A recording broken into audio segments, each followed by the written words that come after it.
Une chambre pas à soi. Un podcast réalisé par Matteo Bonin.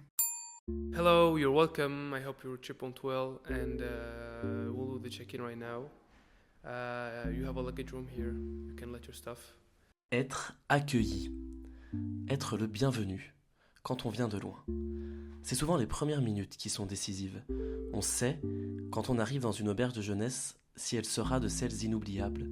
Des expériences singulières qu'on racontera, le rire dans la gorge, les galères passées, ou les étoiles dans les yeux, les endroits qui sauvent. Bonjour, je m'appelle Walid et je travaille ici à Slow Hostels depuis 8 mois à peu près. Pour notre première incursion dans le milieu du voyage, on s'arrête à Lyon. J'ai déjà eu par exemple une fois une dame qui avait marché toute la journée, donc je sais pas combien ça représente en kilomètres, avec ses bagages qui étaient venus, qui cherchait un hostel partout. Et elle était italienne et elle était allée dans un hostel qui était complet et qui n'a pas voulu lui prêter un téléphone pour appeler un autre hostel, qu'elle s'était effondrée en larmes, la pauvre. Bon, ça c'était assez récent. Mais ouais, donc j'ai vraiment dû gérer cette situation-là. Quand on est loin, la vulnérabilité prend le pas. Le bureau d'accueil est alors là, comme ici à Saint-Étienne. Je m'appelle Isabelle et je suis salariée de l'auberge de jeunesse La Maison Rouge. C'est important d'être attentif à chacun. Ça peut arriver malheureusement, quelqu'un ait perdu une valise, cherche une adresse, voilà. Donc c'est donner le maximum de renseignements pour faciliter le quotidien sur le quartier. Aussi, pour faciliter les échanges, les travailleurs de la réception sont bien souvent eux aussi étrangers.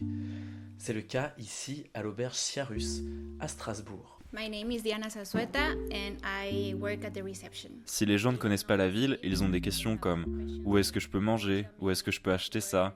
Par exemple, certains étudiants internationaux ne savaient pas que la France avait ce type de prise électrique. Des choses très simples auxquelles vous ne pensez pas, comme les pièces en euros ou « Où est-ce que je peux prendre le tram ?» Ce genre de petites choses.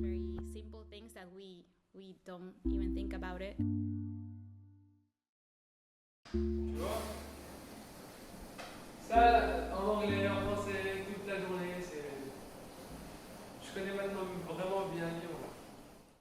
Cette connaissance et la disposition de l'accueil sont les deux ingrédients pour qu'on se sente presque chez soi. C'est ce que nous raconte cette backpackeuse venue d'Auckland. My name is Antonia and I'm from New Zealand. I'm a Kiwi. Les gens de l'accueil font un super travail.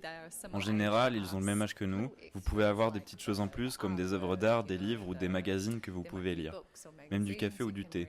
C'est des choses comme ça qui peuvent rendre l'accueil un peu plus chaleureux. Backpackeuse. J'ai utilisé ce mot tout à l'heure. C'est un voyageur à sac à dos. Il n'a pas vraiment son équivalent en français. Et c'est surtout d'eux qu'on va parler dans ce podcast. Alors, qui sont-ils et ont-ils un caractère particulier ? On a essentiellement des backpackers, ça dépend de la saison. L'été par exemple, c'était vraiment full backpack. C'était vraiment, la plupart des gens étaient des backpackers qui venaient de partout dans le monde. Et c'est ce que j'aime le plus dans ce métier. Parce que les backpackers qui sont plutôt âgés sont très calmes, ils ne font aucun bruit, c'est fou. Et ceux qui sont plus jeunes sont un peu plus à l'aise. La plupart des backpackers, c'est des Australiens, ils ont tous un point en commun, ils marchent pieds nus dans la berge. Mais bon, ça va, ils se sentent à l'aise et tant mieux. Tous les backpackers, si on parle de backpackers, ils sont tous en général dans une mentale de voyage et d'ouverture d'esprit, donc en général ils sont vraiment cool. Et je n'ai jamais eu, jusqu'à aujourd'hui, un backpacker qui m'a causé des ennuis. Bien sûr, certains voyageurs posent problème, et on le verra dans ces 4 épisodes. Mais c'est vrai que l'on peut définir une mentalité backpacker, entre respect, bohème et ouverture sur l'autre. I'm Ingo, from Berlino, Germany. C'est cette ouverture qui les fait choisir les auberges. À cause de mon budget, bien sûr, et parce que j'aime la communauté des auberges, vous apprenez à connaître des gens. Les Airbnb, c'est bien aussi. Vous avez l'impression d'être un local, mais vous n'entrez pas en contact avec d'autres voyageurs. On part donc en auberge pour leur prix, mais on y revient pour les amis.